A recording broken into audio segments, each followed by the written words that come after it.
इंसान का माइंड बहुत ज़्यादा पावरफुल होता है। वो हर उस काम को करने में बहाना बनाएगा जिसमें उसको एफर्ट लगाना पड़ता है, चाहे वो काम सही हो या फिर गलत हो, अच्छा हो या फिर बुरा हो, फिर कोई चीज़ मैटर नहीं करती। अगर एफर्ट लगाना पड़ रहा है तो आपका माइंड बहाने बनाएगा ही बनाएगा। पढ़ने में एफर्ट लगाना पड़ता है, इसलिए माइंड हमारे सामने बहाने की पूरी लिस्ट रख देता है कि सुबह जल्दी उठकर इसलिए नहीं पढ़ सकता क्योंकि रात को लेट सोए थे। तो क्यों सोए थे? किसने कहा था रात को लेट सोने के लिए? और फिर जब हम दिन में पढ़ने बैठते हैं तो भूख लगने लगती है और भूखे पेट पढ़ाई होती नहीं है, तो फिर हम खाना खाते हैं और इतना खा लेते हैं कि फिर तो और पढ़ाई नहीं होती है। फिर हम सोचते हैं कि पढ़ाई में तो मन लग नहीं रहा है, एक काम करता हूँ, थोड़ा सा मूड फ्रेश कर लेता हूँ, थोड़ा मोबाइल वगैरह चला लेता हूँ। और मूड फ्रेश होने की बजाय मूड और ज़्यादा खराब हो जाता है जब पता चलता है कि हमारा काफ़ी ज़्यादा टाइम वेस्ट हो चुका है सोशल मीडिया चलाने में। माइंड के पास में जब भी चॉइस होती है कि या तो वो काम करो जो अभी इसी वक्त तुम्हारे लिए सबसे ज़्यादा ज़रूरी है, या फिर वो काम करो जिसमें तुम्हें मज़ा आता है, तो माइंड वही करेगा जिसमें उसको मज़ा आता है। और जिस काम में तुमको जितना ज़्यादा मज़ा आता है वहाँ पर तुम्हारा कॉन्सेंट्रेशन का लेवल इतना ज़्यादा होता है जिसकी कोई लिमिट नहीं। कई सारे लोग कहते हैं कि मेरी कॉन्सेंट्रेशन पावर बहुत वीक है, मेरा दिमाग कमज़ोर है। कोई कमज़ोर नहीं है। ये देखो कि तुम्हें सबसे ज़्यादा मज़ा किस काम को करने में आता है, वहाँ पर तुम्हारा फोकस उतना ही ज़्यादा होता है और इतना होता है जिसकी कोई लिमिट नहीं। तो यहाँ पर सीधी सी बात ये निकल करके आती है कि अगर आप अपने माइंड के हिसाब से चले तो आपका माइंड आपको बर्बाद करके रख देगा, क्योंकि माइंड तो वही चूज़ करेगा ना जिसमें उसको मज़ा आता है, और मज़ा हमेशा गलत चीज़ों में आता है। आप ही कैसे कुछ फ्रेंड्स होंगे जिनमें से कुछ तो बहुत आगे निकल जाएंगे और कुछ लोग जहाँ पर है वहीं रह जाएंगे।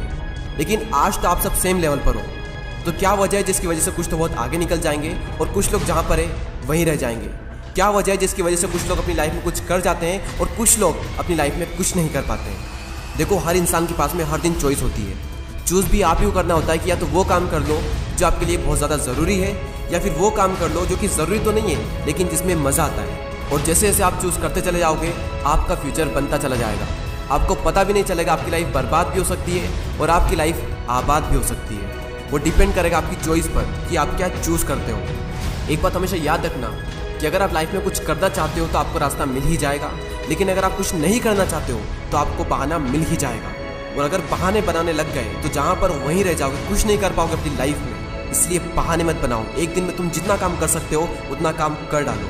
अपने आप को ये बात समझाओ कि मैं उन चीज़ों से इतना दूर भाग रहा हूँ जिस पे मेरा पूरा का पूरा फ्यूचर डिपेंड करता है, और मैं भाग क्यों रहा हूँ? सिर्फ मेंटल पेस से बचने के लिए। जबकि ये बात तो मुझे पहले से ही पता है कि बिना संघर्ष के इंसान मजबूत नहीं बन सकता। अगर सूरज की तरह चमकना है तो उसकी तरह जलना भी होगा, उसकी तरह तपना भी होगा। अपने आप से कहो कि मैं तैयार हूँ हर वो काम करने के लिए जो अभी मेरे लिए सबसे ज़्यादा ज़रूरी है। अब उस काम को करने में कितना भी एफर्ट क्यों ना लगाना पड़े, कितना भी दर्द क्यों ना हो, मैं तैयार हूँ उस काम को करने के लिए। शुरुआत में भले ही थोड़ा दर्द होगा लेकिन बाद में आपको ही मज़ा आएगा। तो एक दिन में तुम जितना काम कर सकते हो उतना काम कर डालो। और जब हमारे पास में चॉइस होती है कुछ करने की, तो वो करो जो तुम्हारे लिए सबसे ज़्यादा ज़रूरी है। और जो भी काम तुम करो उसमें जी जान लगा देना और कहो खुद से कि कर होगा एक दिन। क्योंकि गौतम बुद्ध ने एक बार कहा था कि हजारों लड़ाइयाँ जीतने से अच्छा है कि खुद पर विजय प्राप्त कर ली जाए।